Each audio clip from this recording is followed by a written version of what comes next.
भाजपा प्रवक्ता वसीम रजा हमारे साथ जुड़े हैं। इस विषय पर उनसे बातचीत करते हैं। वसीम रजा साहब, बहुत स्वागत है आपका सुदर्शन न्यूज पर। धन्यवाद केशव जी।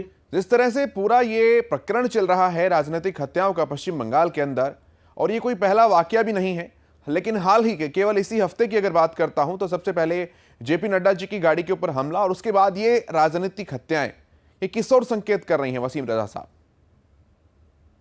देखिए, सबसे पहले मैं आपके चैनल के माध्यम से जो हमारे भारतीय जनता पार्टी के बहादुर कार्यकर्ता शैकत हनवाल जी, जो हमारे बूथ अध्यक्ष थे वहां के, मैं उनको श्रद्धांजलि अर्पित करता हूं।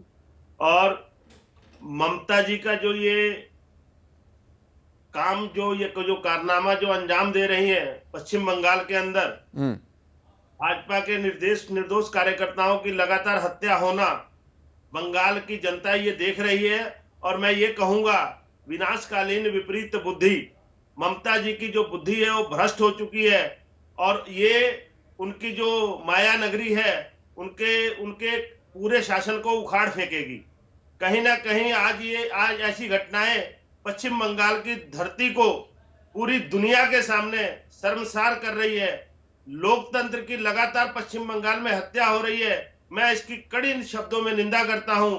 और मैं ये एक भारतीय जनता पार्टी के कार्यकर्ता होने के नाते भी मैं ये सरकार से भी मांग करूंगा कि पश्चिम बंगाल चुनाव से पहले पश्चिम बंगाल में राष्ट्रपति शासन लागू करना बहुत जरूरी है। निश्चित तौर पर ऐसा है, ऐसी कुछ बातें भी चल रही हैं, लेकिन ये सब राजनीतिक पहलू हैं, संवैधानिक पहलू हैं, इसकी तरफ भी सोचा जा सकता है। लेकिन वसीम रजा साहब, मुख्य प्रश्न यहां पर यह है कि अगर वहां पर लॉ एंड ऑर्डर की स्थिति वाकई में इतनी खराब है, तो राज्यपाल तो एक तरह से सरकार के प्रतिनिधि के रूप में काम करते हैं, तो वो क्यों नहीं कोई कदम वहां पर उठाते हैं? या फिर हालात इतनी आगे तक जा चुके हैं, स्थिति इतनी खराब हो चुकी है कि अब राज्यपाल से भी आगे बात निकल चुकी है? देखिए, कुछ दिन पहले, 2-3 दिन पहले की घटना है। जैसे भारतीय जनता पार्टी के हमारे राष्ट्रीय अध्यक्ष जी भी पश्चिम बंगाल दौरे पे थे।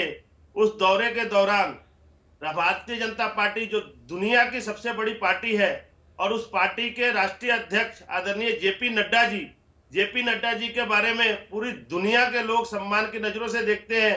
आज तक उन्होंने किसी के प्रति अभद्रता का व्यवहार नहीं किया। उनकी शब्दावली, हमें चाहे विपक्ष हो चाहे ममता जी हो, हर के प्रति सम्मान से बात करते रहे। ऐसे हमारे राष्ट्रीय अध्यक्ष पे हमला करना, और उसके बाद लगातार भारतीय जनता पार्टी के नेताओं की हत्या होना, यह कहीं ना कहीं गलत है। और आप जैसे कि गृह मंत्रालय ने भी पश्चिम बंगाल के आपके क्या कहते हैं उनको, मुख्य सचिव और डीजीपी को तलब किया है। तो ना कहीं गृह मंत्रालय भी इस पे कुछ ना कुछ कार्रवाई जरूर करेगा।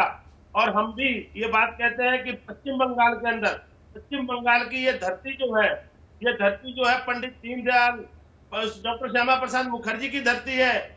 और यही धरती सुभाष चंद्र बोस की धरती है। सुभाष चंद्र बोस और डॉक्टर श्यामा प्रसाद मुखर्जी ने जैसे बंगाल की धरती को पूरी दुनिया के सामने गौरवान्वित किया, आज ममता जो है उनके नाम को और उनकी धरती को शर्मसार करने पे लगी है। और मैं ये यकीनन कहूंगा कि आने वाले भविष्य में पश्चिम बंगाल से ममता का नामो निशान खत्म होगा। पूरे देश से जैसे कांग्रेस खत्म होती जा रही है,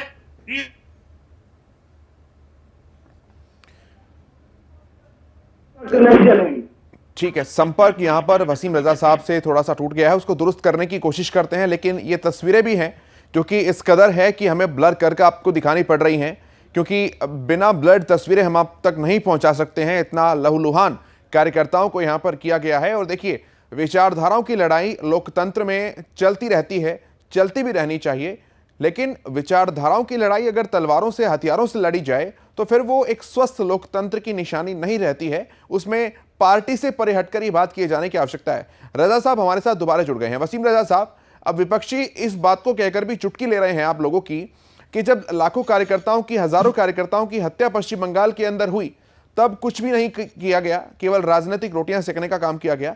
लेकिन राष्ट्रीय अध्यक्ष की गाड़ी के ऊपर कुछ पत्थर फेंके गए तो वहां के डीजीपी को तलब कर लिया गया और राष्ट्रपति शासन लगाने तक की बात आ गई। तो आप लोगों के लिए कार्यकर्ता महत्वपूर्ण नहीं है, राष्ट्रीय अध्यक्ष महत्वपूर्ण है।